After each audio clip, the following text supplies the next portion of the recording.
Good afternoon, everybody. After a lot of IT, let's now look at some real products. Okay, so everybody is talking about this big picture, right? If you look at this picture, it's talking about some phenomenal growth in the coming 10 years. Now the reality is, who will achieve this growth? Will it be the upcoming players? Will it be the established players? The challenge lies in the back end. Now, whenever you are thinking of scaling up, to choose the right partner is the most important part. In packaging, we have seen that most people neglect the packaging, and only when it comes to crisis time, they look at the vendor evaluation process. If you look at the packaging, there are basically three kinds of items that are packed. In the fragile kind of articles, which are the crockery or mobile phones or any kind of glassware, most of the products come with a very good primary packaging. They are normally, e-commerce companies are normally resellers of these items. So they don't need to be packed in a very different way. I'll show you some picture. So for example, if you are selling crockery and it is already pre-packed for regular shipment, you can just put it in a secure envelope and ship it. If your item is loose and you have to pack it, you can pack it in a carton, use a void fill so that the item doesn't move in the box, and then put it in a secure envelope. Corrugated boxes by nature are very difficult to seal and secure against tampering. So people have found that put it in a secure envelope works better for that. I will show you a small video on the bubble on demand machine, which you can use. It's a very low cost item and very easy to use. For the small and the most popular category of pen drives, flash cards and all, the bubble line security envelopes works very well. Earlier when we had done some work for Flipkart and when we designed this product, we found that people were wrapping bubble rolls onto these items like pen drives, memory cards and all. And it was very erratic. Everybody would take different number of rounds and try to pack it into envelope. So this innovation, we came out with that. And it works very well for small items which are pre-packed, say in a blister pack, small cartons. Just pack it in it, remove the liner, and you can just ship it. The large category, which is the footwear, apparels, all the other accessories, you can just slip it into a security envelope. There is no danger of breaking anything. In this category, if people have, so for example, stiff collars, expensive saris, or things like that, you can put them in a bubble line envelope to ship. Between these three categories, we could cover majority of the things that people ship. Now we are not looking at the items like furniture, sports goods, unique or different items. They need to be packed very differently. Now the most important thing that one must take care by designing the packaging is how to face the problem of fraud. Now based on our experience and our customers' experience, we have seen fraud happen at different levels. To give you an example, first is pilferage in transit. So one of our customers was selling mobile phones. What happened was, one delivery boy was carrying two mobile phones. One was a 5,000 rupees mobile phone, the other was a 10,000 rupees mobile phone. Both were on CODs. He delivered the 10,000 rupee mobile phone, took the cash, changed the receipt of 5,000 and interchanged the receipt of 5,000 and 10,000. Went back, returned the 5,000 rupee phone saying that this phone is not, he's not accepted the delivery. And he pocketed the 5,000 rupee difference. So interchanged the invoices from the security envelope pocket. So the customer is facing a lot of problems. Then we realized that we designed a sealable invoice pouch. It will solve this problem. One interesting fraud at the customer end. One customer orders on one day an expensive mobile, say 20,000 rupee mobile. He doesn't open the packet. And then the second day he orders another mobile which is cheaper. Then on the pretext of going in and getting the money, what he does is he again changes the document and puts it on a cheaper document and then returns the cheaper mobile back to him saying, I don't want it.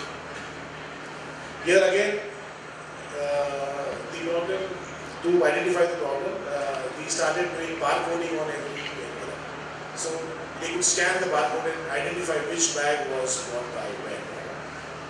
And the third, at the packing end, at the warehousing level, we found that the packing boy would pack an expensive thing, go back in, slash the pouch, throw it, and then again put a cheaper thing and replace the paper. So this customer of ours started doing numbering on every, unique numbering on every security. So that worked well for them. Now, these two things that one must take care while designing your packaging. One is the security aspect, the other is the branding aspect. See, it's a fantastic branding tool, and this is the first thing that reaches your customers' hand.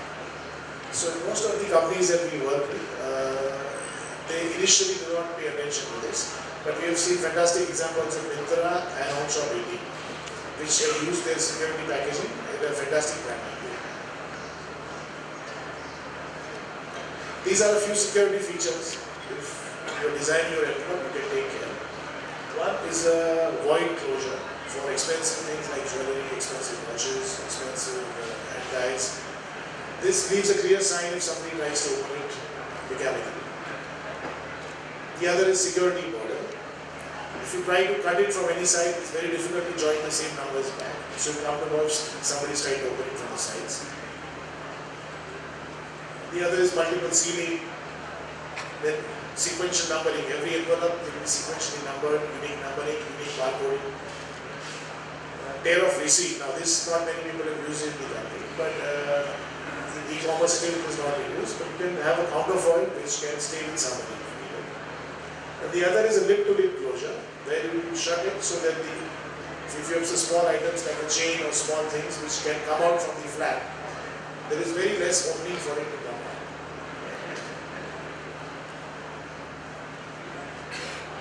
I'm going to show you one video on automation, the way forward, because the volumes are growing at an exponential rate. Not everybody will be able to pack things by hand. So when you want to scale up, this is how one of the things in the future might look like.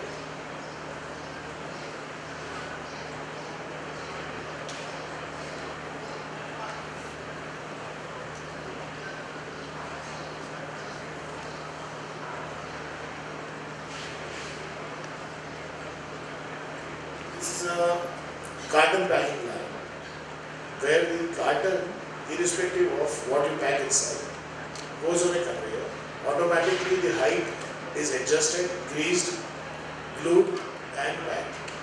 So no matter what size things you pack, they will not go with the carton. You see,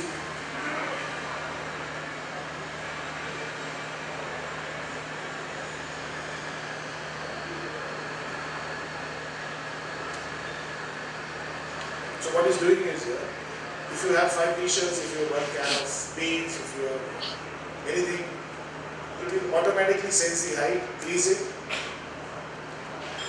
compress it, and then goes ahead and puts a lid on it.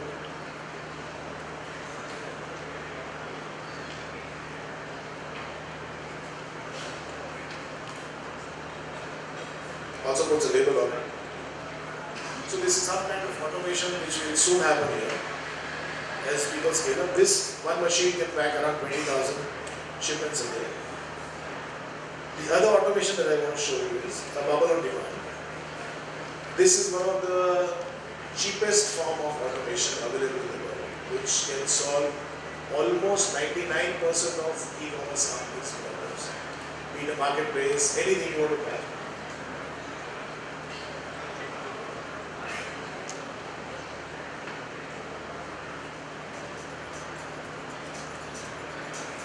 Put the roll, you blow your own bubble when you need it, so it occupies less space.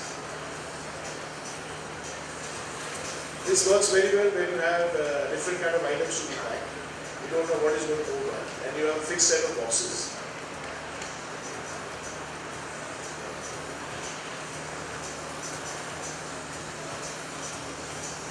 Convenience is unbelievable. The cost of this machine would, I think, hardly be a lakh or so.